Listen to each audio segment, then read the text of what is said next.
मेरी शादी 16 साल के देवर से हो गई। मैंने सोचा वो बच्चा है, पर उसने मेरी होश उड़ा दिए। उसने जो कुछ मेरे साथ किया वो सुनकर आपके भी होश उड़ जाएंगे। नमस्कार दोस्तों, स्वागत है आपका हमारे YouTube चैनल में। दोस्तों, अगर आप हमारे चैनल पर नए मेहमान दर्शक बनकर आए हैं तो चैनल को सब्सक्राइब ज़रूर कर दीजिएगा। आपका एक सब्सक्राइब हमारे लिए बहुत अनमोल है। तो चलिए दोस्तों, अब कहानी में आगे बढ़ते हैं। ये बात उन दिनों की है जब रात को तेज बारिश हो रही थी।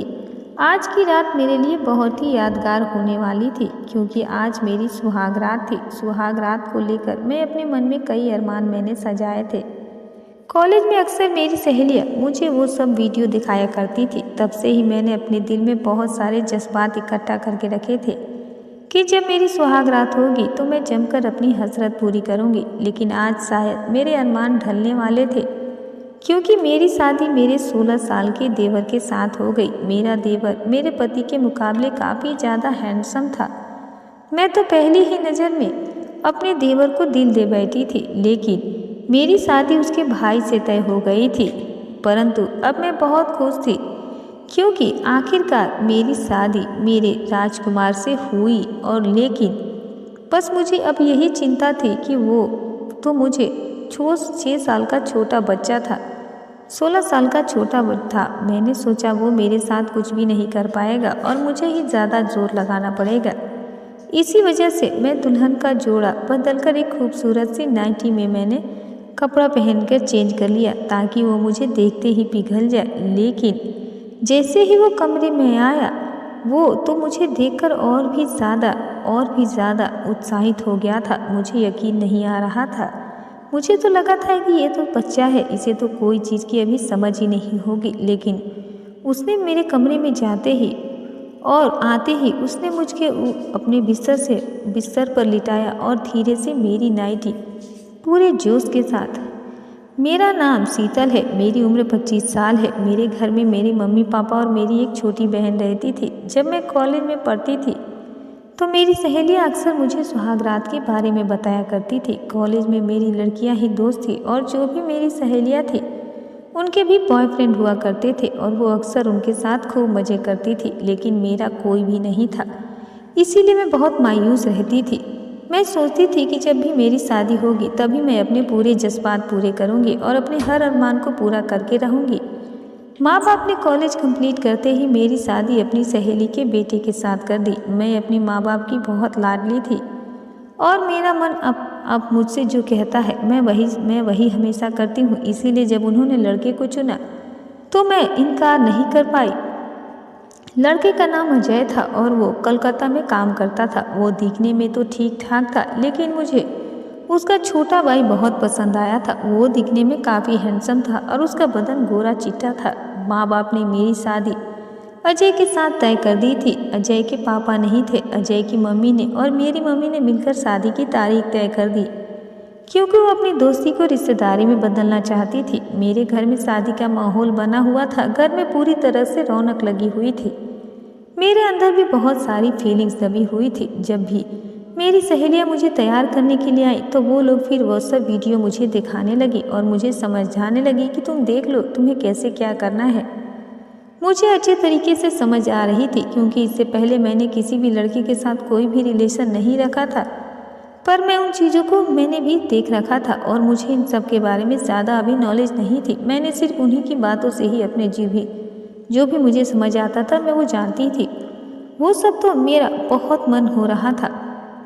वो सब को देखते ही मेरे भी मन में उत्सुकता बढ़ रही थी।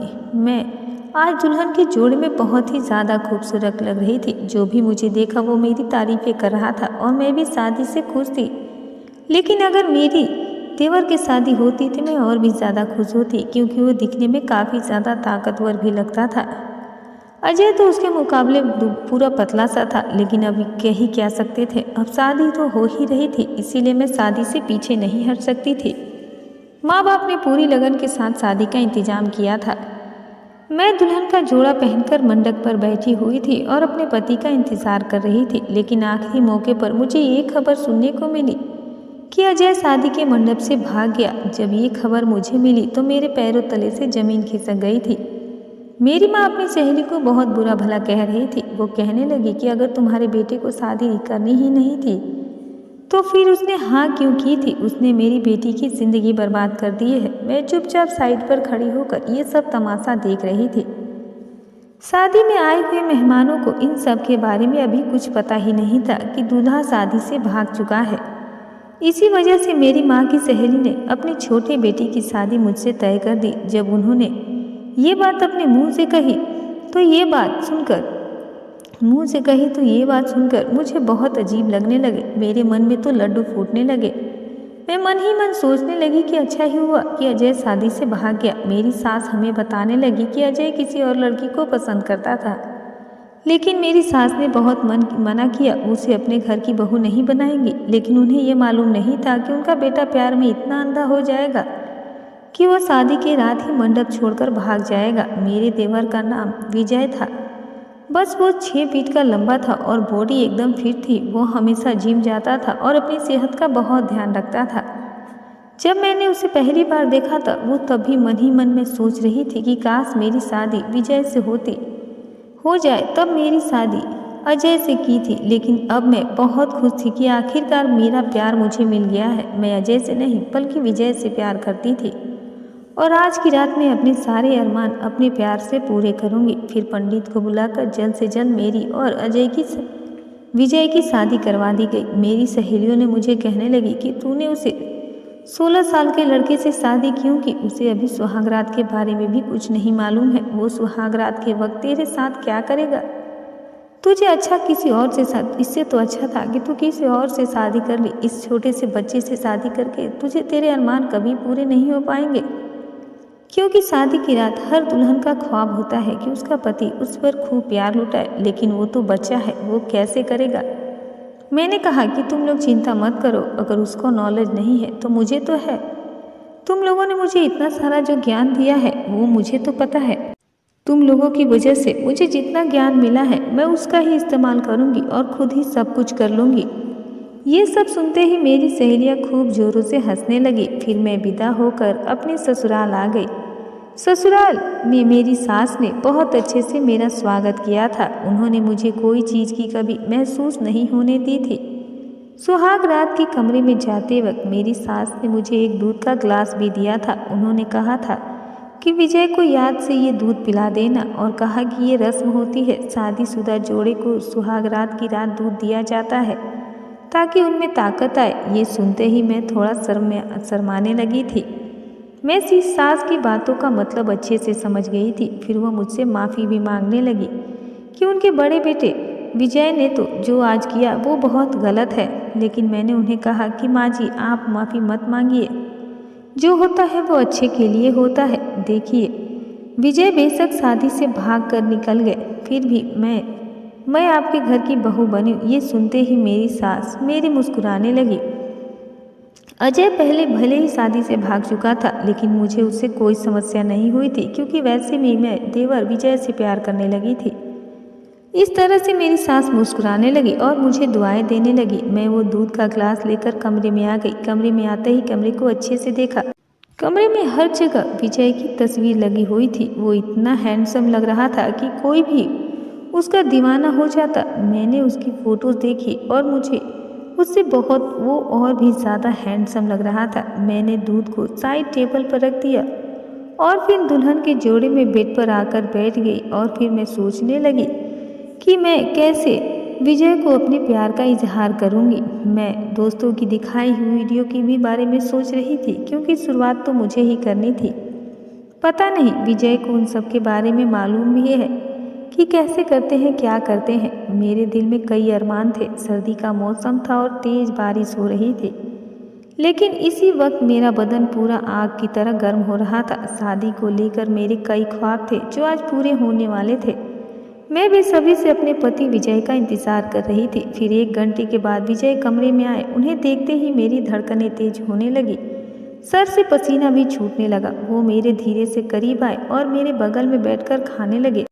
अनीता तुम थक गई होगी तो जाकर तुम थोड़ा आराम कर लो। ये सुनते ही मेरे दिल के अरमान चूर चूर हो गए। मैं तब से बेसब्री से इनका इंतज़ार कर रही थी और ये आकर मुझे कह रहे हैं कि मैं सो जाऊं।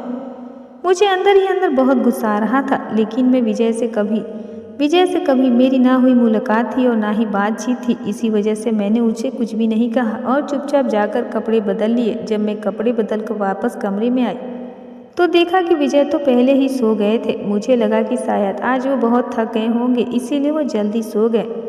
मैं भी धीरे से जाकर विजय के बगल में लगकर सो गई। मैं धीरे से उनकी कमर पर हाथ बढ़ाने लगी, लेकिन वो तो धीरे से और मुझसे दूर होते गए।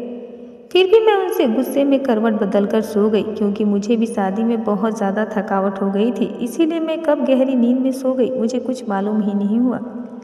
जब मैं सुबह उठी तो मुझे पहले ही विजय के कमरे से विजय जा चुका था। जब कमरे का दरवाज़ा लॉक कर रही थी तब जाकर मेरी आंख खुली और वो कमरे में आई तो कहने लगी कि कल की रात अच्छी गुजरी होगी। ये सुनते ही मेरा मुंह लटक गया। मैं मन से सोचने लगी कि आपके बेटे ने तो कुछ किया ही नहीं, लेकिन मैंने अपनी सास को कुछ नहीं कहा। मैं हल्की सी स्माइल दे दी। फिर सास ने कहा कि जल्दी जाकर फ्रेश हो जाओ और नाश्ते पर आ जाओ। विजय तो कब से फ्रेश होकर नाश्ते की टेबल पर बैठा है। ये सुनते ही मैंने तुरंत जाकर फ्रेश हुआ और एक सुंदर सी साड़ी पहनकर तैयार हो गई। मैंने सोचा कि आज विजय को अपनी तरफ करके ही रहूंगी, वो खुद बेकाबू होकर मेरे पास आएगा। जब मैं साड़ी पहनकर नीचे गई तो सब मेरी बहुत तारीफ कर रहे थे, सिवाय विजय के। विजय ने तो मुझे एक बार देखा भी नहीं। पहले तो मुझे बहुत गुस्सा आया, फिर मैंने सोचा कि शायद वो 16-17 साल का है और उसे इन सब के बारे में कुछ मालूम नहीं है। मुझे खुद ही उसको अपनी तरफ आकर्षित करना होगा, तभी वो मेरे करीब आएगा। हो सकता है मुझे इन सब चीज़ों के बारे में अभी कोई नॉलेज ना हो, क्योंकि वो भी भले ही हट्टा कट्टा दिख रहा था, पर फिर भी उसकी उम्र तो कम ही थी। फिर सारा दिन मुँह दिखाई की रस्म में गुजर गया। इस रस्म में सब आसपास की औरतें मुझे देखने के लिए आई थी। मुझे देखा वो मेरी खूब तारीफें करती और मेरी सास को कहती कि तुमने तो हीरे जैसी चुनी है बहू। इस रस्म में भी मैं बैठे बैठे अपने पति विजय को ही ढूंढ रही थी, लेकिन वो मुझे कहीं भी दिखाई नहीं दे रहा था। मुझे लगा कि शायद वो कहीं काम से गया होगा। शाम को जब सभी मेहमान अपने अपने घर चले गए तो मैं भी रात का डिनर करके तुरंत ही अपने कमरे में चली गई, ताकि मैं अपने पति को अपनी तरफ खींच सकूं। मैंने सोचा कि आज विजय जब कमरे में आएंगे तो मैं खुद ही उनके करीब जाऊंगी और अपने प्यार का इजहार उनसे करूंगी। और आज मैं बहुत ही सुंदर नाइटी पहनी हुई थी, जिसे दोनों तरफ साइड से कट लगा हुआ था, जिसे पहनते ही मेरी टांगें साफ दिखाई दे रही थी। मैंने सोचा कि मगर मुझे नाइटी में देखते ही उसके जज्बात उठने लगेंगे। यही सोचकर मैंने ऐसी नाइटी पहनी थी और ऐसी नाइटी में वो मुझे देखकर वो खुद ही मेरी तरफ खींचा चलाएगा। लेकिन फिर पहली ही रात की तरह मैं इंतज़ार करते करते रात के 2 बज गए। मैं बेसब्री से अपने पति का इंतज़ार कर रही थी, लेकिन अब मुझे अंदर ही अंदर बहुत गुस्सा भी आ रहा था। विजय को मेरी बिल्कुल भी चिंता नहीं थी। जब रात के 2 बजे कमरे में आए तो मुझे देखकर कहने लगे कि मुझे माफ़ कर देना, मैं किसी काम में बहुत बिजी हो गया था और उसी काम के सिलसिले में मैं बाहर चला गया था, इसीलिए आने में थोड़ी देरी हो गई। ये सुनते ही मेरा थोड़ा दिल शांत हुआ, लेकिन जैसे मैं उनके करीब गई तो उन्होंने अपने हाथ को दूर करते हुए मेरा हाथ पकड़कर कहा कि मुझे माफ़ कर देना, मेरे भाई ने शादी के मंडप पर तुम्हें छोड़ दिया है और तुम मेरी भाई की दुल्हन हो। बेशक मैं तुमसे शादी किया है, लेकिन अभी भी मुझे थोड़ा वक्त और लगेगा। अभी मैं इस रिश्ते को आगे नहीं बढ़ा पाऊंगा। ये सुनना था कि मुझे बहुत ही तेज गुस्सा आ गया। मेरे सारे अरमानों पर उसने पानी फेर दिया था, लेकिन मैंने अपने गुस्से पर बहुत काबू करके रखा था। मैंने कहा कि अगर तुम्हें भी मुझसे शादी नहीं करनी थी तो तुम भी मुझे साफ साफ कह देते, लेकिन अब शादी करने के बाद तुम मुझसे मेरा हक भी नहीं दे रहे हो और मुझसे दूर भागते जाते हो। ये सुनकर विजय कहने लगा कि मैं भी तुमसे और कुछ भी नहीं कह पाऊंगा। मैं अभी तुमसे और क्या कहूँ, मैं बस इतना कहूँगा कि मुझे थोड़ा वक्त लगेगा। और ये कहते ही वो बाहर जाकर बिस्तर पर लेट गया और मैं वहीं खड़ी खड़ी आंसू बहा रही थी। फिर मैं भी खामोशी से जाकर बिस्तर पर लेट गई थी। मेरे जितने भी शादी को लेकर अरमान थे वो सारे अब पानी में मिल गए थे। मुझे अब समझ में भी नहीं आ रहा था कि मेरी ये ज़िंदगी मुझे किस मोड़ पर ले जाएगी। एक शादी के मंडप से भाग गया और दूसरा शादी करके भी मुझे कोई हक नहीं दे रहा था। मैं अब इसी घर में किस हैसियत से रहूँगी, यही सोचते सोचते कब मैं सो गई मुझे मालूम ही नहीं चला। सुबह जब फिर से उठी तो पहले की ही तरह विजय मुझे विजय मुझे पहले ही कमरे से जा चुके थे। मेरे जागने से पहले ही वो रोज कमरे से चला जाया करता था। कॉलेज के टाइम जब मेरी सहेलियां मुझे बताती थी कि शादी को लेकर तुम्हें सोचती थी कि शादी के बाद मेरा पति सुबह उठते ही मुझे बेड पर बड़े प्यार से उठाएगा, मेरे माथे को चूमेगा, लेकिन अब मेरी शादी के बाद ऐसा कुछ भी नहीं हो रहा था। मेरी शादी बेरंग हुई थी। यूं ही मन उदास लेकर मैं फिर से उठी और फ्रेश होकर किचन में नाश्ता बनाने के लिए चली गई। नाश्ता बनाकर जब मैं विजय को देने के लिए आई तो देखा कि वो सर झुकाए बैठे हुए थे। मैं चुपचाप उनकी प्लेट पर नाश्ता दिया और फिर वापस मैं किचन में आ गई। मेरे आंखों में से आंसू बह रहे थे। हर लड़की की तरह मेरे भी कई सारे अरमान थे, लेकिन वो सारे के सारे मिट्टी में मिल गए थे। मेरी किस्मत में क्या लिखा था वो मुझे खुद भी मालूम नहीं था। मेरा पति मुझे इस तरह का बर्ताव करेगा ये मैंने कभी सपने में भी नहीं सोचा था। यूँ कहे कि कुछ दिन ऐसे ही गुजर गए। एक दिन मेरी सास मुझसे मिलने के लिए कमरे में आ गई और मुझसे कहने लगी कि विजय तुम्हारे साथ अच्छा तो है ना। अब मैं उनसे क्या कहती, मुझे तो खुद नहीं समझ में आ रहा था। ना, मैंने कहा मम्मी जी अच्छा तो है। तो वो कहने लगी कि बेटी मैं तुमसे वो पूछ रही हूँ जो पति पत्नी के बीच होता है। मैं सास की बात सुनकर शर्म से पानी पानी हो गई थी और मैं सर झुकाकर कहा नहीं मम्मी जी। तो मेरी सास कहने लगी कि मैंने तुम्हें इसी वजह से पूछा था क्योंकि मैं भी इसी घर में रहती हूँ और मैं तुम्हें और विजय को कभी एक साथ बात करते हुए भी नहीं देखा है। फिर मेरी सास मुझे कहने लगी कि यकीन मानो, अगर मेरी एक बेटे ने तुम्हें धोखा दिया है ना तो दूसरा बेटा तुम्हें ज़रूर स्वीकार करेगा। वो भी कुछ परेशानियों में उलझा हुआ है। तुम उसे थोड़ा समय दे दो। विजय जरूर तुम्हें तुम्हारा हक देगा।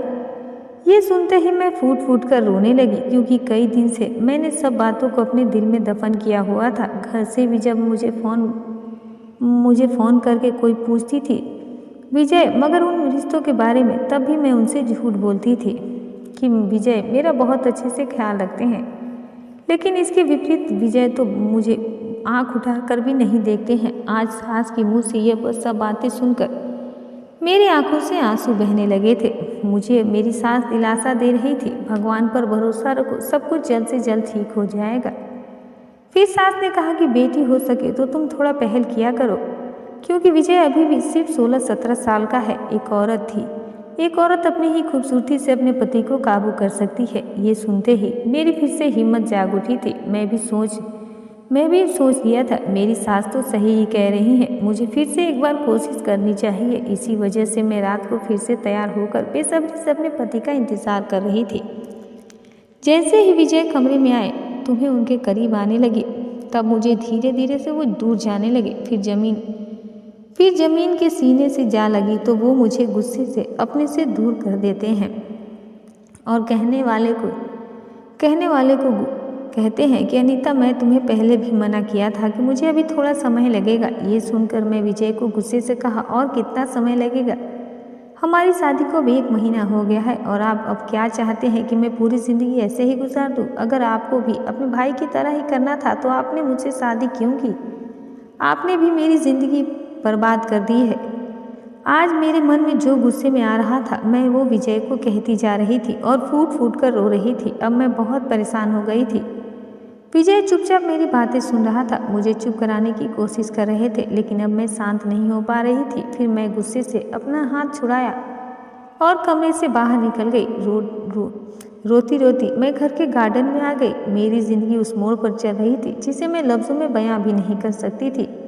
हर लड़की शादी को लेकर कई ख्वाब होते हैं, लेकिन मेरे सारे ख्वाब टूट चुके थे। मैं जितना भी ख्वाब को जोड़ने की कोशिश करूंगी, लेकिन वो अब जुड़ने का नाम ही नहीं ले रहे थे। मैं अपने घर वालों को भी इस बारे में कुछ नहीं बता सकती थी, क्योंकि घर में मुझे भी एक छोटी बहन थी जिसकी शादी के लिए लड़का ढूंढा जा रहा था। अगर मैं अभी घर जाकर बैठ जाती तो उसे फिर शादी कौन करता?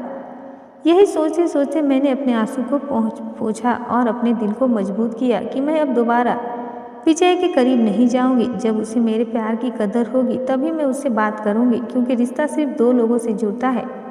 अगर एक ही बार कोशिश करता रहे तो वो रिश्ता जुड़ने पर भी नहीं जुड़ सकता। यही सोचकर मैं चुपचाप अपने कमरे की तरफ कदम बढ़ाने लगी। जब मैं कमरे में गई तो देखा कि विजय तो सोफे पर सोए हुए था। ये देखकर मेरी आंखों में फिर से आंसू बहने लगे, लेकिन मैंने अपने आप को बहुत संभाला हुआ था और चुपचाप जाकर बिस्तर पर अकेली लेट गई।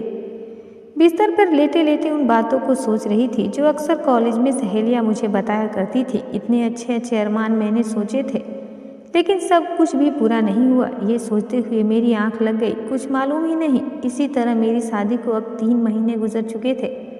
फिर एक दिन मैं रात को बर्तन धोकर कमरे में सोने के लिए जाने लगी। जब मैं कमरे के अंदर दाखिल हुई तो देखा कि विजय कमरे में कुछ परेशान लग रहे थे, लेकिन मैंने उनसे कुछ भी नहीं पूछा। फिर मैंने उन्हें देखा कि उनका फ़ोन बज रहा था। जब फ़ोन पर बात कर रहे थे तब भी वो गुस्से से किसी से बात कर रहे थे और बात करते करते वो बालकनी में चले गए। तब मैं उनकी बात नहीं सुन पाई कि आखिर वो किससे बातें कर रहे हैं। मुझे अंदर ही अंदर अब डर सताने लगा कि कहीं विजय का भी किसी और लड़की के साथ चक्कर तो नहीं है, जिसकी वजह से वो कभी भी मेरे करीब नहीं आता। शायद वो लड़की आज गुस्से में विजय को फ़ोन कर रही होगी या फिर उसका झगड़ा हो गया होगा। यही सोचकर मेरे दिल के धड़कनें अब बढ़ने लगी थी। अब मेरे माथे से पसीने भी छूटने लगे थे। मैं तुरंत भागकर अपनी सास के कमरे में चली गई, क्योंकि मुझे मेरे मन के जो डर थे वो मुझे और डराने लगे थे। और अपने सास को जाकर मैंने ये सारी खबरें सुनाई। ये सुनकर वो भी चिंतित होने लगी। फिर उन्होंने मुझे एक बात कही कि बहू, आज मैं तुमसे एक बात पूछूंगी। आज मुझे सच सच बताना होगा। मुझे आज मेरे सवालों का सच सच जवाब देना होगा। ये सुनते ही मैं बड़ी बेसब्री से उनकी आंखें देख रही थी। जो सवाल वो करने वाली थी वो मुझे भी समझ आ रहा था। मैंने कहा कि माँ जी, आप जो पूछेंगी मैं आपको सच ही बताऊंगी। फिर मेरी सास ने कहा कि क्या विजय अभी भी तुम्हारे करीब नहीं आया? क्या तुम लोगों ने पति पत्नी वाला संबंध नहीं बनाया? ये सुनते ही मेरे तो पसीने छूटने लगे। शर्म से मेरी आंखें नीची हो गई। मैंने धीरे से माँ जी के कान में में सर हिला दिया। ये सुनते ही सास का गुस्सा बढ़ता चला गया। फिर वो मुझे कहने लगी कि बेटी, उस वक्त मैं तुम्हें समझाया था कि तुम पहल करो और अपने पति को अपनी तरफ आकर्षित करो, लेकिन तुम्हारी शादी को अब 3 महीने हो गए हैं और अभी तक तुम दोनों के बीच में कुछ भी नहीं हुआ। बेटी, तुम मेरी बेटी के समान हो। मैं तुम्हें तुम्हारे साथ कभी भी कुछ गलत नहीं होने दूंगी। अगर तुम्हारे साथ कभी कुछ बुरा हुआ तो मैं तुम्हारी माँ को क्या जवाब दूंगी? तुम्हारी माँ मेरी बहुत अच्छी दोस्त है और मैं उसे खोना भी नहीं चाहती, और ना ही तुम्हें अगर मेरा बेटा गलत होगा तो मैं खुद इस रिश्ते को दूर कर दूंगी, लेकिन तुम्हें और तड़पना नहीं दूंगी। ये सुनते ही मैं उनके सीने से जा लगी और खूब रोने लगी। उन्होंने फिर मेरी पीठ को सहलाया और कहा कि तुम शांत हो जाओ, अब मैं तुमको और आगे रोने नहीं दूंगी। फिर मेरी सास गुस्से से कमरे से बाहर आ गई और कमरे का दरवाजा अंदर से बंद कर दिया। मैं बाहर ही खड़ी उनका इंतजार कर रही थी, लेकिन दोनों माँ बेटे के बीच क्या बात हो रही थी उसके बारे में मुझे कोई खबर नहीं थी। शायद मेरी सास अपने बेटे को डांट रही होंगी, बेटे से मुझे तलाक दिलवा रही होंगी। यही सोचकर मैं बाहर बहुत परेशान हो रही थी। फिर पूरे 2 घंटे बाद दरवाज़ा खुला। मेरी सास की आंखों में आंसू बह रहे थे और वो उन आंसुओं को पोंछ रही थी। जब मैं अपने पति की तरफ देखा तो वो भी सर झुकाए सोफे पर बैठा हुआ था। वो भी बहुत परेशान लग रहा था। मुझे लगा कि अभी इन सब के बारे में मुझे नहीं पूछना चाहिए। मैं इसी वजह से चुपचाप अपने बिस्तर पर जाकर लेट गई। फिर मेरे पति भी सोफे पर जाकर लेट गए। अगला दिन मेरी किस्मत बदलने वाला था, क्योंकि जो मेरे साथ अब होने वाला था वो सुनकर आपके रोंगटे खड़े हो जाएंगे। सुबह मैं जल्दी उठकर सबके लिए नाश्ता बनाने लगी। मैंने सोचा कि जल्दी से नाश्ता लेकर मैं अपनी सास के कमरे में जाऊंगी और उनसे बात के बाद के बारे में पूछूंगी कि उनके बेटे के बीच और उनके बीच क्या बात हुई और उनका बेटा क्या चाहता है। यही सब मैं सोच रही थी कि अचानक घर के दरवाजे पर बेल बजी। जब मैंने दरवाज़ा जाकर खोला तो सामने जो शख्स खड़ा था उसे देखकर मेरे पैरों तले से ज़मीन निकल गई, क्योंकि सामने वही शख्स खड़ा था जिससे कि मेरी शादी होने वाली थी, यानी कि विजय के बड़े भाई अजय। वो भी एक लड़की के साथ जिसने अपने माथे पर सिंदूर लगाया था और गले में मंगलसूत्र पहना था। वो दोनों हाथों में हाथ पकड़े हुए घर के अंदर दाखिल हुए।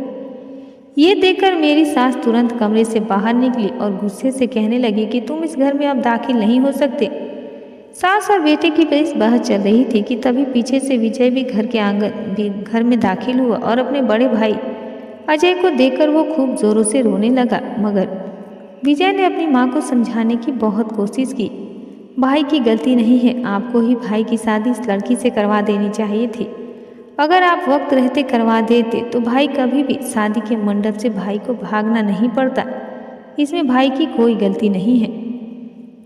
वो अजय अपनी माँ से माफ़ी मांगने लगा और उन्हें समझाने लगा और कहने वालों ने और ये भी कहने लगा कि मेरी शादी मुंबई में पहले ही मैं कर चुका था, लेकिन मैंने आपको कई बार समझाने की कोशिश की, लेकिन आपने इस शादी से इनकार कर दिया। आपने कहा कि अपनी बचपन की सहेली की बेटी से ही मेरी शादी तय करेंगी, लेकिन मैं शादी के मंडप से इसी वजह से भागा था क्योंकि मैं तीनों की ज़िंदगी खराब नहीं करना चाहता था। मैं जिससे प्यार करता था उससे मैंने बहुत पहले ही शादी कर लिया था। मैंने सोचा था कि आप एक न एक दिन मान जाएंगी, लेकिन आप नहीं मानी। इसी वजह से मजबूरन मुझे ये कदम उठाना पड़ा। अब आप मुझे प्लीज़ माफ़ कर दीजिए। ये सुनकर मेरी सास की आंखों में आंसू बहने लगे थे। फिर मेरी सास अपने बेटे को कहने लगी कि तुम तो अपनी ज़िंदगी में आगे बढ़ गए, लेकिन तुम्हारे ये छोटा भाई विजय अभी भी अपने रिश्ते में आगे नहीं बढ़ सका है। उनकी शादी को अभी 3 महीने हो गए हैं, लेकिन अभी तक इनमें वो पति पत्नी वाला बात नहीं है। इनमें वो पति पत्नी वाला रिश्ता ही नहीं है। इसने अभी तक अपनी पत्नी को वो हक ही नहीं दिया, तो एक पति अपनी पत्नी को जो देता है। ये सुनकर अजय कहने लगा कि माँ, आपने जब रात को मुझे ये बात बताई थी तो फ़ोन पर तभी मैं सोच लिया था कि मैं घर वापस आऊँगा और विजय को अच्छे से समझाऊंगा। फिर विजय ने अजय को बड़े ही प्यार से समझाने की कोशिश की। दोनों भाई एक दूसरे को समझने की कोशिश कर रहे थे। अजय उसको समझा रहा था, जो हुआ उसमें अनीता की कोई हाथ नहीं है। मैं तो अनीता को कभी प्यार भी नहीं करता था। अनीता अब तुम्हारी पत्नी है और अब उसका ख्याल भी तुम्हें ही रखना है और तुम्हें उसे अपनी पत्नी की तरह बिल्कुल प्यार देना है। शायद यही तुम्हारी किस्मत में लिखा था। जोड़ियाँ तो ऊपर वाला बनाता है, तुम्हारी किस्मत में अनीता ही लिखी थी, इसीलिए उसे उसका हक दे दो। मैं अपनी ज़िंदगी में अपनी पत्नी के साथ बहुत खुश हूँ, तो तुम भी अपनी ज़िंदगी की शुरुआत करो। इस मौक़े को गवाओ मत, नहीं तो तुम्हें बाद में बहुत ही पछताना पड़ेगा। बाद में बहुत अनीता और तुम्हारी सबके सामने शादी हुई है और वो तुम्हारी पत्नी है। ये सुनकर विजय कहने लगा, भाई मुझे माफ़ कर दो। मुझे लगा कि वो आपकी दुल्हन है और मैं कैसे उस पर अपना हक रख सकता हूँ।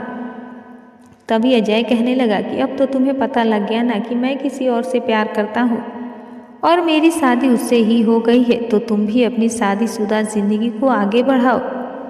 ये सुनकर अजय अपने भाई से और अपनी माँ से माफ़ी मांगने लगा।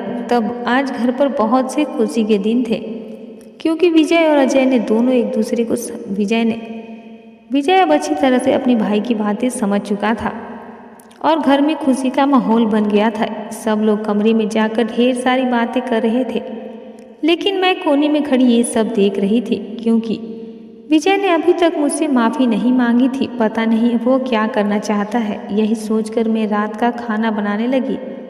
रात का खाना खाने के बाद, सब बर्तन धोने के बाद जब मैं अपने कमरे की तरफ कदम बढ़ाने लगी और जैसे ही मैं कमरे के अंदर दाखिल हुई, कमरे की लाइट अचानक बंद हो गई थी और आज अचानक ही पीछे से किसी ने मुझे जकड़ भी लिया था। आखिर ये कौन था? मेरे दिल की धड़कनें अब बहुत तेज हो रही थी।